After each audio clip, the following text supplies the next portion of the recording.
Good morning student. बाल साधना शिक्षण संस्थान की ऑनलाइन क्लासेस में मैं भारती आपका स्वागत करती हूँ। देखिए, कल वाले वीडियो में अपन ने लास्ट में बात कर रहे थे फास्फोरस के जो ऑक्सो अम्ल हैं कि ऑक्सो अम्लों की क्षारकीयता क्या होगी, उनकी स्ट्रक्चर क्या होगी, उनमें फास्फोरस का ऑक्सीकरण अंक क्या होगा, यानी उनकी स्ट्रक्चर इंपॉर्टेंट है। स्ट्रक्चर आपको ध्यान में रखनी है। ध्यान रखना है केंद्रीय परमाणु कौन होगा, फास्फोरस होगा, जिसके भाइतम कोष में इलेक्ट्रॉन की संख्या 5, यानी अधिकतम 5 बंध बनाने हैं, 5 से अधिक बंध नहीं बनाने हैं। स्ट्रक्चर के बाद ध्यान रखना आपको कि यानी कितने OH जुड़े हुए हैं, जितने OH जुड़े हुए हैं वो उसकी क्या है, क्षारकीयता है। तो एक स्टूडेंट ने क्वेश्चन पूछा था कि HPO3 एन जो है पॉलीमेटा फास्फोरिक अम्ल जो है उसकी क्षारकीयता कितनी होगी। तो HPO3 में कई सारी इकाइयाँ जुड़ी हुई हैं, तो कई सारी इकाइयाँ जुड़ी हैं, वो तो N है, तो OH भी जितनी इकाइयाँ होंगी उतनी क्या जुड़े हुए होंगे, OH जुड़े हुए होंगे, तो उसकी क्षारकीयता क्या होगी, बहुक्षारकीयता, यानी मल्टी बेसिसिटी होगी, बहुक्षारकीय अम्ल होगा वो। ठीक है, धन्यवाद क्वेश्चन पूछने के लिए। अब देखिए, मैंने लास्ट में क्वेश्चन पूछा था कि HCl जो है PCR3 जो है वो नमी की उपस्थिति में क्या बनाता है, धूम बनाता है। कारण इसका क्या है, यानी नमी की उपस्थिति में, ये नमी उपस्थित है तो क्या उपस्थित है, जल उपस्थित है, और जल अपघटित होकर के क्या बनाता है, HCl बनाता है। तो ये जो HCl है वो इसी HCl के बनने के कारण इसके क्या बनते हैं, धूम बनते हैं। तो यानी रिएक्शन लिख करके कमेंट बॉक्स में 6-7 स्टूडेंटों ने इसका राइट आंसर लिखा है, उसके लिए थैंक यू। मेहनत कीजिए, आपको सफलता ज़रूर मिलेगी, अच्छे मार्क्स मिलेंगे। यानी केमिस्ट्री ऐसा सब्जेक्ट है, जितना ज़्यादा पढ़ोगे, जितना ज़्यादा लिखोगे, भूलने की प्रवृत्ति होती है इंसान की, यानी याद करोगे भूलोगे। केमिस्ट्री हाई सब्जेक्ट ऐसा, लेकिन जितना ज़्यादा पढ़ोगे उतनी ज़्यादा आएगी। ठीक है, तो प्रैक्टिस कीजिए, सफलता ज़रूर मिलेगी। केमिस्ट्री क्या, सारे सब्जेक्ट याद हो जाएंगे। अब देखिए, अब अपन बात करते हैं ये जो फास्फोरस के ऑक्सो अम्ल हैं, इन ऑक्सो अम्लों के 1-2 प्रॉपर्टीज़ तो अपन ने देखी थी कि यानी इसके संरचना के अभिलाक्षणिक गुणधर्म क्या हैं, यानी इनकी संरचना के अभिलाक्षणिक गुणधर्म क्या हैं। तो एक तो अपन को संरचना बनाते समय ध्यान ये रखना है कि फास्फोरस और ऑक्सीजन के मध्य एक द्विबंध यानी कम से कम होना चाहिए। उस स्ट्रक्चर में फास्फोरस और ऑक्सीजन के मध्य द्विबंध होना ही होना चाहिए, चाहे फास्फोरस का कोई भी ऑक्सो अम्ल है।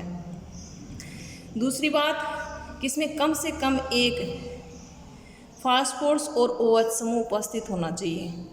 ठीक है, तो ये 2 बातें तो अपन ने कल भी डिस्कस कर ली थी कि संरचना बनाते समय ये ध्यान रखेंगे, ये ध्यान रखेंगे।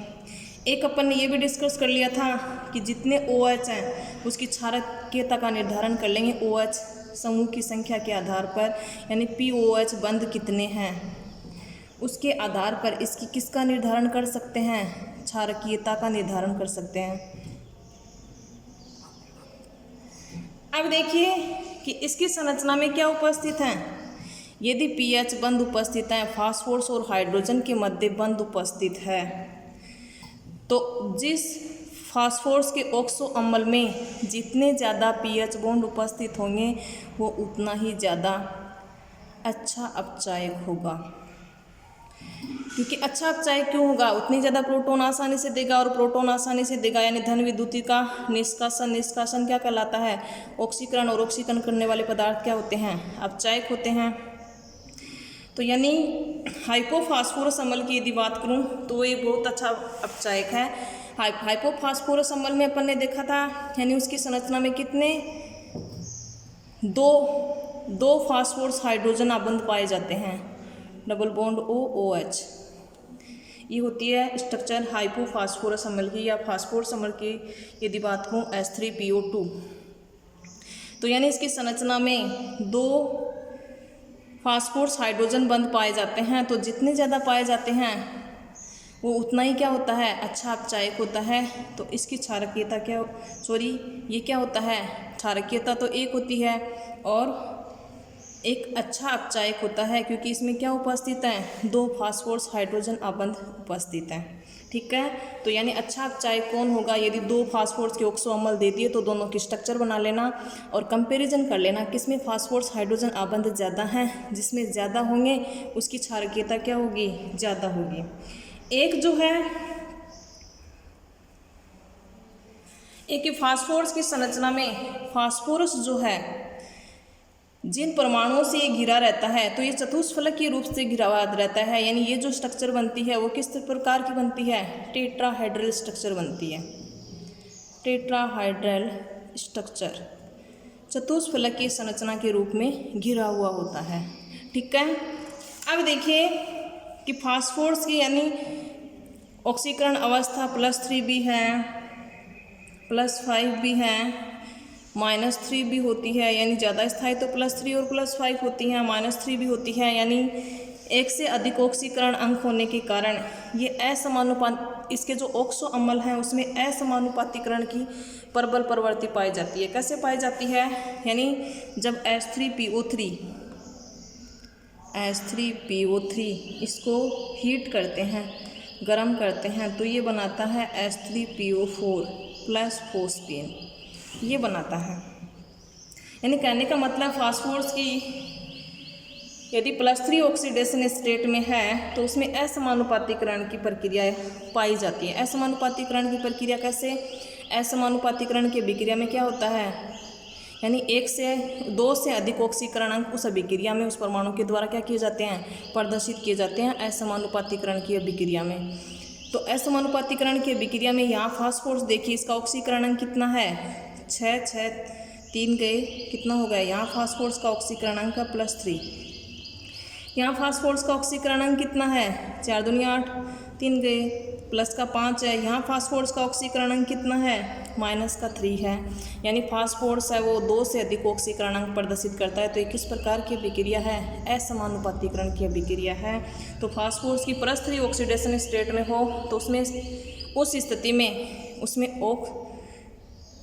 यानी असमानुपातीकरण की प्रबल प्रवृत्ति पाई जाती है यदि ऑक्सीडेशन स्टेट हो +3, क्योंकि +3 वाला +5 में चला जाएगा या -3 में, तो 2 से अधिक ऑक्सीकरण अंक यदि वो किसी अभिक्रिया में रिप्रेजेंट करता है तो वो किस प्रकार की अभिक्रिया होती है, वो होती है असमानुपातीकरण की अभिक्रिया होती है।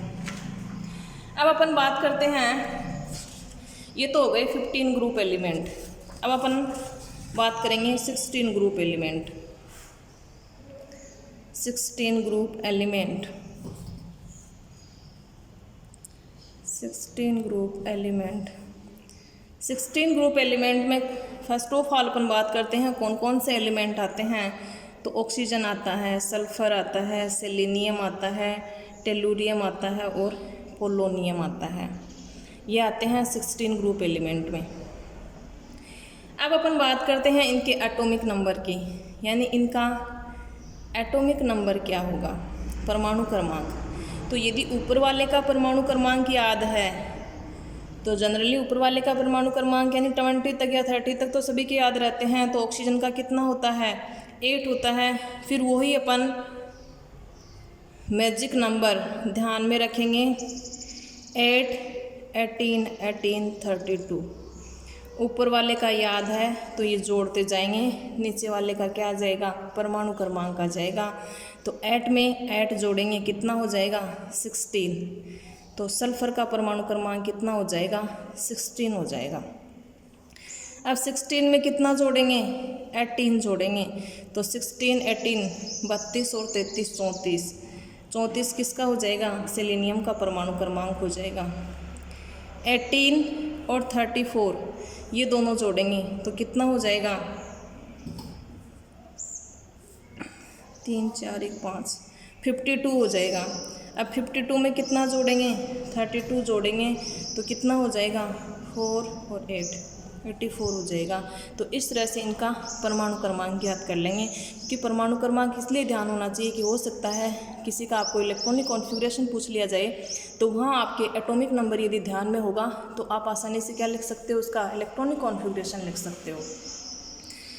अब अपन बात करते हैं कि यानी ये जो 16 ग्रुप के एलिमेंट हैं इनको कहा जाता है कैल्कोजन।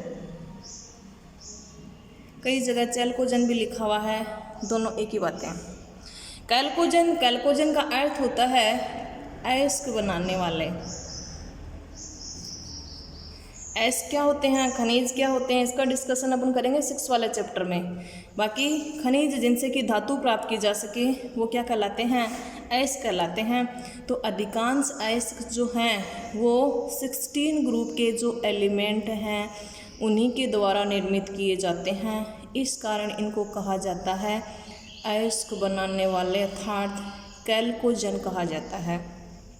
यानी अधिकांश अयस्क, जैसे कॉपर का अयस्क है कॉपर पायराइट CuFeS2, तो यानी उसमें सल्फर और ऑक्सीजन, ज़्यादातर मैन जो हैं वो ऑक्सीजन और सल्फर के द्वारा ही निर्मित किए जाते हैं। इस कारण इनको कहा जाता है अयस्क बनाने वाले या कैल्कोजन कहा जाता है। ठीक है, अब बात करते हैं इनकी प्राप्ति की। ये प्रकृति में किस रूप में पाए जाते हैं, कितनी इनकी उपलब्धता, कौन किस रूप में पाया जाता है, प्राप्ति या उपलब्धता की। वायुमंडल में यदि ऑक्सीजन की बात करें, यानी ऑक्सीजन नाइट्रोजन के बाद अधिक मात्रा में पाई जाने वाली गैस है, जो कि कितने 21% पाई जाती है। ठीक है, अब अपन बात करते हैं सल्फर की। यानी सल्फर तो है, जैसे लहसुन में भी पाया जाता है, प्याज है उसमें भी पाया जाता है, तो उसमें उसकी मात्रा, सल्फर की मात्रा पाई जाती है। बाकी यदि संयुक्त अवस्था में सल्फर की बात करें तो ये सल्फेटों के रूप में भी पाया जाता है। सल्फर है वो सल्फेटों के रूप में, जैसे जिप्सम सूत्र क्या होता है, कैल्शियम सल्फेट (2H2O), तो इसमें क्या पाया जाता है, सल्फर पाया जाता है। एप्सम लवण सूत्र क्या होता है, मैग्नीशियम सल्फेट (7H2O) जुड़े हुए होते हैं, तो उसको बोला जाता है एप्सम लवण। तो इसमें भी क्या उपस्थित है, सल्फर उपस्थित है।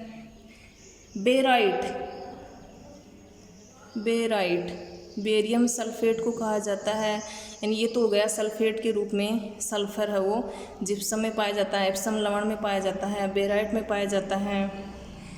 सल्फाइडों के रूप में यदि बात करूँ, सल्फाइडों के रूप में सल्फर जो है वो गैलेना अयस्क यानी लेड सल्फाइड जो है उसको गैलेना कहा जाता है, PbS। जिंक ब्लेंड या यसद ब्लेंड भी कहा जाता है उसको, यसद ब्लेंड या जिंक ब्लेंड, सूत्र होता है ZnS zinc sulphide. Copper pyrites, copper का अयस्क है कॉपर पायराइटीज, सूत्र होता है CuFeS2। तो यानी इनमें ये सल्फाइड अयस्कों के रूप में पाया जाता है। अब मैं बात करती हूँ सेलेनियम टेलुरियम की। यानी ये सल्फाइड अयस्कों में धातु सेलेनाइडों व टेलुराइडों के रूप में पाए जाते हैं। तो ये तो हो गई इनकी प्रकृति में प्राप्ति की, यानी सूत्र ध्यान में रख लेना, जिप्सम का, एप्सम लवण का, बेराइट का क्या होता है, गैलेना का क्या होता है, ये सब ब्लेंड का क्या होता है, और कॉपर पायराइटीज का क्या होता है। ठीक है, अब अपन बात करते हैं जनरल प्रॉपर्टी की। यानी 16 ग्रुप के जो एलिमेंट हैं उनकी जनरल प्रॉपर्टी क्या क्या है। General properties of 16 group element. पहली प्रॉपर्टी है इलेक्ट्रॉनिक कॉन्फ़िगरेशन यानी इलेक्ट्रॉनिक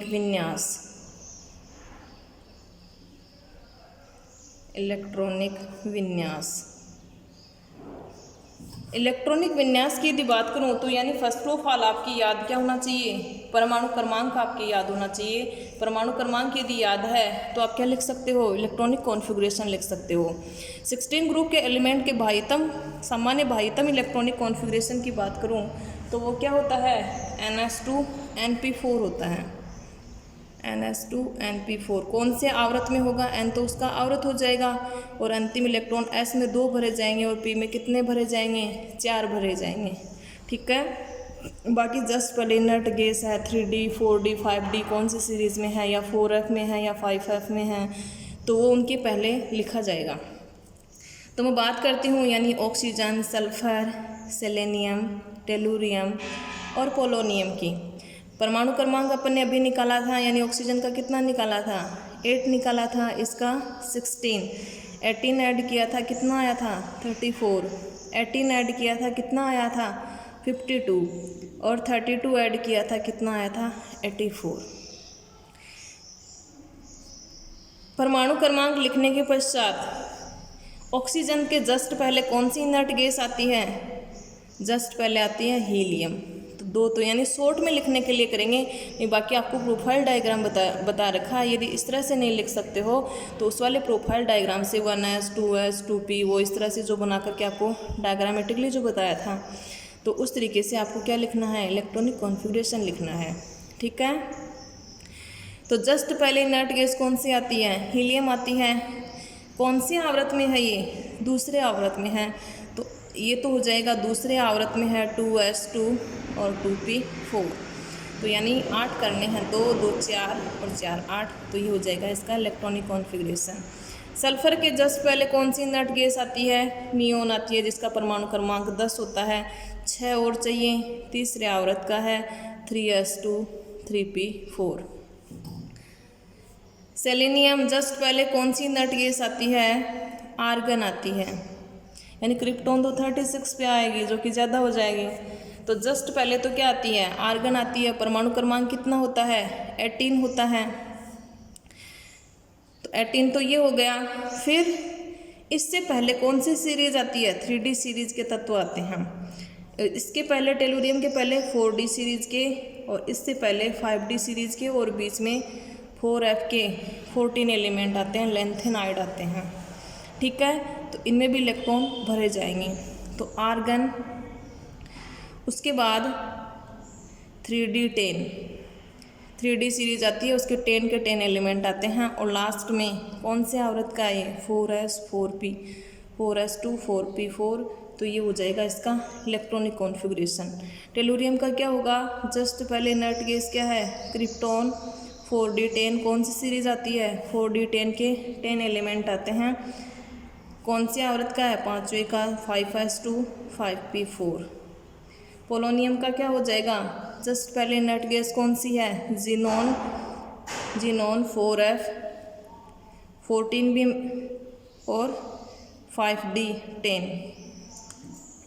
तो इस स्थिति में क्या हो जाएगा, 4F में भी भरे जाएंगे और 5D में भी भरे जाएंगे। तो कितने हो गए ये, 54 में 14 ऐड कर दीजिए, फिर 10 ऐड कर दीजिए। कौन से आवृत्त का है, छठे आवृत्त का है। तो अंतिम इलेक्ट्रॉनिक कॉन्फ़िगरेशन तो ये होगा ही होगा। तो ये हो जाएगा इनका इलेक्ट्रॉनिक विन्यास। ठीक है, अगली प्रॉपर्टी की बात करती हूँ, एटॉमिक एंड आयनिक रेडियाई, परमाणुक या आयनिक त्रिज्या। यानी एक वर्ग में यदि अपन ऊपर से नीचे जाएंगे तो परमाणुीय और आयनिक त्रिज्या के मान में क्या अंतर आएगा। अब अपन ने 15 ग्रुप एलिमेंट पढ़ लिए, अब पढ़ रहे हैं 16 ग्रुप एलिमेंट, यानी 16 ग्रुप में वही सेलेनियम, टेलुरियम, पोलोनियम।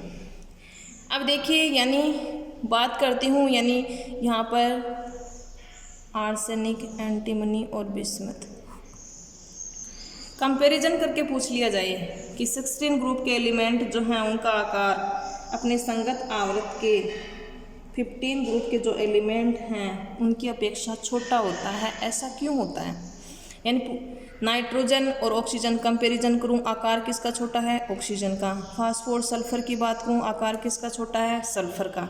यानी परमाणु क्रमांक ज़्यादा है, 7 इसका 8, जबकि इसका 15, इसका 16। फिर ऐसा क्यों है, तो अपन ने बात की थी पीरियोडिक टेबल वाले चैप्टर में कि एक आवर्त सारणी में एक आवृत्त में यदि अपन बाएं से दाएं जाते हैं तो क्या बढ़ता है, प्रभावी नाभिकीय आवेश बढ़ता है। और क्या होता है प्रभावी नाभिकीय आवेश, पूरा डिस्कशन अपन ने वहाँ पे किया था, परिरक्षण प्रभाव, प्रभावी नाभिकीय आवेश। तो प्रभावी नाभिकीय आवेश बढ़ता है तो उस दौरान परमाणु के आकार में क्या आती जाती है, कमी आती जाती है। तो एक आवर्त में यदि अपन बाएं से दाएं जाते हैं तो बाएं से दाएं जाएंगे तो पहले कौन आएगा, 15 ग्रुप एलिमेंट, बाद में कौन आएगा, 16 ग्रुप एलिमेंट। तो प्रभावी नाभिकीय आवेश बढ़ जाने के कारण 16 ग्रुप के जो एलिमेंट हैं उनका आकार किसके, अपने संगत आवर्त के जो तत्व हैं उनकी अपेक्षा क्या होता है, छोटा होता है। जैसे इनसे पहले कौन आता है, 15 ग्रुप एलिमेंट, तो इनकी अपेक्षा छोटा होगा। आगे जो आएंगे उनसे तो बड़ा होगा, क्योंकि इधर जाते हैं तो आकार में क्या आती है, कमी आती है। प्रभावी नाभिकीय आवेश बढ़ता है, इस कारण परमाणु का आकार है वो डिक्रीज होता जाता है। तो आकार की बात करूं तो आकार ऑक्सीजन का छोटा है, नाइट्रोजन का बड़ा है, सल्फर का छोटा है, फास्फोरस का बड़ा है। तो इसी तरीके से क्या हो जाएगा, इनका आकार छोटा और इनका आकार बड़ा। अब मैं केवल 16 ग्रुप की बात करती हूँ, उनकी परमाणु त्रिज्या और आयनिक त्रिज्या। एक वर्ग में जब अपन ऊपर से नीचे जाते हैं तो हमेशा, चाहे किसी भी ग्रुप में चले जाना, चाहे वो 15 है, चाहे वो 16 है, चाहे वो 17 है, चाहे 18 है, हमेशा आकार में क्या होती जाती है, वृद्धि होती जाती है। वृद्धि होने का कारण क्या है, क्योंकि एक नया कोष बढ़ता है। जैसे देखिए इसमें 2 में है, फिर उसमें 3 में है, 5 में है, 6 में है, यानी इलेक्ट्रॉन बढ़ रहे हैं। तो इलेक्ट्रॉन बढ़ रहे हैं तो कोषों की संख्या में वृद्धि हो रही है, और कोषों की संख्या में वृद्धि होने के कारण, यानी इसमें कौन से कोष में, दूसरे कोष में, इसमें तीसरे कोष में ये कोष होते हैं, और ये क्या होते हैं, उपकोष होते हैं। SPDF उपकोष, KLMN, तो KLMN क्या है, ये 2, यहाँ पे 3। तो ये कोषों की संख्या में वृद्धि हो रही है। तो कोषों की संख्या में वृद्धि होने से क्या होगा, नाभिक से दूरी बढ़ेगी, यानी इलेक्ट्रॉन कोष बढ़ेंगे। नाभिक से इलेक्ट्रॉन की दूरी बढ़ेगी, यानी परमाणु का आकार बढ़ रहा है, और आकार बढ़ेगा तो क्या बढ़ेगी, परमाणु त्रिज्या बढ़ेगी। तो एक वर्ग में अपन ऊपर से नीचे जाते हैं तो परमाणु त्रिज्या के मान में क्या होती है, वृद्धि होती है। तो आकार यदि देखा जाए तो यानी ऑक्सीजन का ही परमाणु त्रिज्या छोटी होगी, उसके बाद सल्फर की, सेलेनियम की उससे बड़ी, टेलोरियम की उससे, और पोलोनियम की उससे बड़ी होगी। अब मैं बात करती हूँ आयनिक त्रिज्या की, यानी आयन के फॉर्म में जब है तो एक वर्ग में ऊपर से नीचे जाएंगे तो 16 ग्रुप के एलिमेंट में यदि बात करूँ, यदि चार्ज सेम है, चाहे वो पॉजिटिव है चाहे नेगेटिव है, तो उस स्थिति में तो आयनिक त्रिज्या के मान में क्या होगी, वृद्धि होगी, क्योंकि कोषों की संख्या बढ़ रही है, आकार बढ़ेगा तो उस आयन की त्रिज्या भी क्या होगी, बढ़ेगी। तो देखिए इस स्थिति में होगा क्या,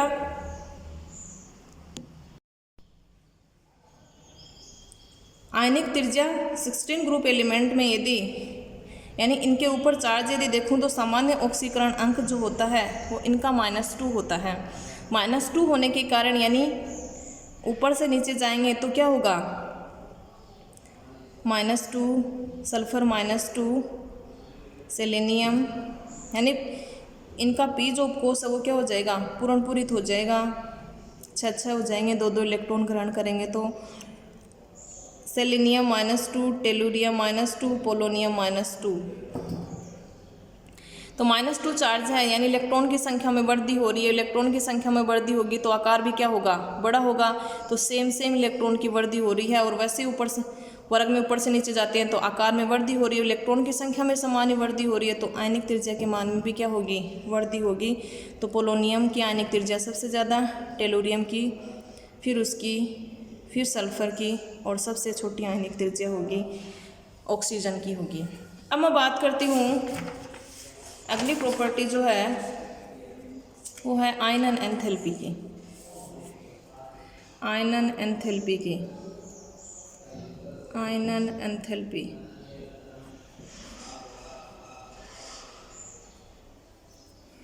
आयनन एंथैल्पी 16 ग्रुप की यदि बात करूं तो वर्ग में ऊपर से नीचे जाने पर आकार बढ़ता है। तो आयनन एंथैल्पी क्या होती है, किसी विलगित गैसीय परमाणु के बाह्यतम कोष में से इलेक्ट्रॉन को पृथक करने के लिए जितनी एनर्जी की रिक्वायरमेंट होती है वो उसकी क्या कहलाती है, आयनन एंथैल्पी कहलाती है। तो यानी आकार जितना ज़्यादा छोटा होगा वो इलेक्ट्रॉन नाभिक के क्या होगा उतना ही पास में होगा, तो नाभिक का आकर्षण क्या होगा उतना ही ज़्यादा होगा। और नाभिक का आकर्षण ज़्यादा होगा तो उस स्थिति में उस इलेक्ट्रॉन को पृथक करने के लिए उतनी ज़्यादा एनर्जी की रिक्वायरमेंट होती है। तो इस कारण यानी ऑक्सीजन जो है उसकी आयनन एंथैल्पी का मान सबसे ज़्यादा, फिर सल्फर का, फिर सेलेनियम, फिर टेलुरियम और फिर पोलोनियम। कहने का मतलब 16 ग्रुप में यदि अपन ऊपर से नीचे जाते हैं तो आयनन एंथैल्पी के मान में क्या आती है, कमी आती है, क्योंकि आकार बढ़ता है। आकार बढ़ेगा, नाभिक से इलेक्ट्रॉन की दूरी बढ़ेगी, और दूरी बढ़ेगी तो उस वाले इलेक्ट्रॉन को अपन आसानी से क्या कर सकते हैं, पृथक कर सकते हैं, कम एनर्जी की रिक्वायरमेंट होगी। तो इस कारण आयनन एंथैल्पी का मान क्या होगा, कम होगा। अब मैं कंपैरिजन करके बताती हूँ 15 ग्रुप एलिमेंट के साथ में। यानी 15 ग्रुप एलिमेंट हैं और 16 ग्रुप एलिमेंट हैं, पहले भी अपन ने चर्चा की थी। 16 ग्रुप एलिमेंट में यही ऑक्सीजन, सल्फर, सेलेनियम, टेलुरियम और पोलोनियम। 15 ग्रुप एलिमेंट में नाइट्रोजन, फास्फोरस, आर्सेनिक, एंटीमनी और बिस्मिथ। यदि इनके भाइतम कोष के इलेक्ट्रॉनों की बात, इलेक्ट्रॉनिक कॉन्फ़िगरेशन की बात करूँ तो ये क्या होता है, NS2 NP4। और 15 ग्रुप की बात करूँ तो वो क्या होता है, NS2 NP3। तो यानी 15 ग्रुप की बात करूँ तो S क्या है यहाँ पर, पूर्ण पूरित है, और यहाँ पर P जो है वो क्या है, अर्धपूरित है। तो पूर्ण पूरित, रिक्त या अर्धपूरित, पूर्ण पूरित और रिक्त जो कक्षक होते हैं उनका स्थायित्व क्या होता है, ज़्यादा होता है, और उनमें से इलेक्ट्रॉन को पृथक करने के लिए अधिक एनर्जी की रिक्वायरमेंट होती है। यदि 16 ग्रुप एलिमेंट के भाइतम इलेक्ट्रॉनिक कॉन्फ़िगरेशन की बात करूँ तो S तो क्या है, पूर्ण पूरित है, लेकिन P जो है वो न तो क्या है, पूर्ण पूरित है, और नहीं क्या है, अर्धपूरित है। यानी इसमें 4 इलेक्ट्रॉन हैं। तो ये अर्धपूरित अवस्था में आने के लिए इस इलेक्ट्रॉन को क्या कर सकता है, आसानी से पृथक कर सकता है। तो बात करती हूँ यानी 15 ग्रुप एलिमेंट और 16 ग्रुप एलिमेंट में प्रथम सदस्य नाइट्रोजन और ऑक्सीजन की, चाहे फास्फोरस, सल्फर की ले लीजिए। इस तरह के क्वेश्चन अपने 11th क्लास में भी किए थे, इससे रिलेटेड 3-4 क्वेश्चन किए थे कि नाइट्रोजन जो है उसकी आयनन एंथैल्पी का मान अधिक होता है ऑक्सीजन की आयनन एंथैल्पी से, जबकि ऑक्सीजन का आकार क्या होता है, छोटा होता है। आकार छोटा होने का कारण कि एक आवृत्त में यदि अपन बाएं से दाएं जाते हैं तो प्रभावी नाभिक की आवेश बढ़ता है, और प्रभावी नाभिक की आवेश बढ़ जाने के कारण आकार में क्या होती जाती है, कमी होती जाती है। और आकार छोटा होगा तो वहाँ से इलेक्ट्रॉन पृथक करेंगे तो अधिक एनर्जी की रिक्वायरमेंट होगी, लेकिन फिर भी नाइट्रोजन की आयनन एंथैल्पी का मान ऑक्सीजन की आयनन एंथैल्पी से अधिक होता है। इसका कारण क्या होगा, इनका अर्धपूरित यानी नाइट्रोजन जो है इसका इलेक्ट्रॉनिक विन्यास की यदि बात करूं, इसका इलेक्ट्रॉनिक विन्यास 1s2 2s2 2p3। ऑक्सीजन के इलेक्ट्रॉनिक विन्यास की बात करूं 1s2 2s2 2p4। तो यानी S तो पूर्ण पूरित है, इसका भी पूर्ण पूरित है, लेकिन इसका P जो है वो किस अवस्था में है, अर्धपूरित अवस्था में। और अर्धपूरित जो कक्षक होते हैं उनका स्थायित्व क्या होता है, ज़्यादा होता है। तो स्थायित्व से अपन इलेक्ट्रॉन पृथक करेंगे तो उस स्थिति में ज़्यादा एनर्जी की रिक्वायरमेंट होती है। यहाँ क्या है, न तो अर्धपूरित है और न पूर्ण पूरित है, तो ये एक इलेक्ट्रॉन आसानी से पृथक कर लेंगे, तो उस अवस्था में क्या आ जाएगा, अर्धपूरित अवस्था में आ जाएगा, और अर्धपूरित अवस्था में यानी अपने स्थायित्व को प्राप्त कर लेगा। इस कारण ये आसानी से इलेक्ट्रॉन दे देगा। तो नाइट्रोजन की आयनन एंथैल्पी का मान ऑक्सीजन की आयनन एंथैल्पी से, या फास्फोरस, सल्फर की चाहे कंपैरिजन करवाए, चाहे आर्सेनिक, सेलेनियम, किसी की भी कंपैरिजन करवाए, इलेक्ट्रॉनिक कॉन्फ़िगरेशन लिख करके आपको उसका रीजन बताना है। जिसमें अर्धपूरित या पूर्णपूरित अवस्था होगी तो वो क्या होगा, वो इलेक्ट्रॉनिक विन्यास ज़्यादा स्थायी होगा, उसमें से इलेक्ट्रॉन पृथक करने के लिए अधिक एनर्जी की रिक्वायरमेंट होगी। अब कई बार जो क्वेश्चन है वो प्रथम आयनन एंथैल्पी और द्वितीय आयनन एंथैल्पी से पूछ ले जाते हैं कि नाइट्रोजन की प्रथम आयनन एंथैल्पी, प्रथम आयनन एंथैल्पी चाहे इस तरह से लिखा हुआ है चाहे इस तरह से लिखा हुआ, एक ही बात है कि नाइट्रोजन की प्रथम आयनन एंथैल्पी का मान ऑक्सीजन की प्रथम आयनन एंथैल्पी से अधिक होता है। तो प्रथम आयनन एंथैल्पी क्या है, एक इलेक्ट्रॉन को पृथक करने के लिए जितनी ऊर्जा की आवश्यकता है वो क्या है, प्रथम आयनन एंथैल्पी। दो इलेक्ट्रॉन को दूसरा इलेक्ट्रॉन पृथक करने के लिए जो आयनन एंथैल्पी की रिक्वायरमेंट है वो क्या है, द्वितीय आयनन एंथैल्पी। इसी तरीके से तृतीय आयनन एंथैल्पी। अब प्रथम आयनन एंथैल्पी का मान अधिक है नाइट्रोजन की ऑक्सीजन से, कारण वही इलेक्ट्रॉनिक विन्यास से अपन बता देंगे। अर्धपूरित इलेक्ट्रॉनिक कॉन्फ़िगरेशन के कारण, स्थायी विन्यास होने के कारण नाइट्रोजन की प्रथम आयनन एंथैल्पी का मान ऑक्सीजन की प्रथम आयनन एंथैल्पी से अधिक होता है।